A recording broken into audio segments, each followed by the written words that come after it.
কত ঠান্ডার ভেতরে কুয়াশার মাঝে আছেন। আমি জানি আপনারা টাকার জন্য আসেন নাই, খানার জন্য আসেন নাই। কেউ নিজের পকেটের টাকা ব্যয় করে আসছেন, কেউ গাড়ি ভাড়া করে আসছেন। আমার মা বোনেরাও আসছেন আমার চেহারা দেখার জন্য না। আল্লাহ আমাকে সম্মান দিয়েছেন, আল্লাহর কসম কোরআন শরীফ সামনে আপনাদেরকে দেওয়ার মতো আমার ইলম নাই, কোনো আমলও নাই। তবে এই সম্মানের চেয়ারে বসার পেছনে ইলম আমল কিছুই না, একমাত্র কারণ আমার মা বাবার চোখের পানি আর আল্লাহওয়ালার নেক দোয়া।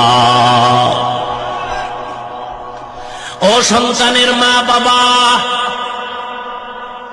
ও সন্তান, অন্যায় যদি করো তাড়াতাড়ি মা বাবার কাছে ক্ষমা নাও। আল্লাহর নবী কথাটা বলা মাত্র এক সাহাবী দাঁড়ায় বলেন, ও পয়গম্বর, আমার মাও নাই বাবাও নাই, অন্যায় তো করেছি, কিভাবে ক্ষমা চাই?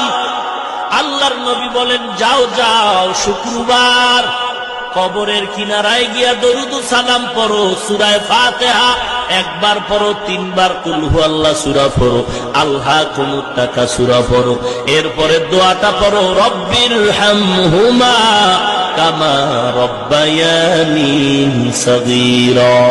যদি ওই শুক্রবার দিন মা বাবার কবরের কিনারায় গিয়া কান্না করো, আমার নবী স্পষ্ট হাদিসে বলেছেন, তুমি হাজারো অন্যায় যদি করো, আল্লাহ চোখের পানির কারণে ক্ষমা করে বাধ্যগত মায়ের সন্তানের খাতায় নাম উঠায় দিবে।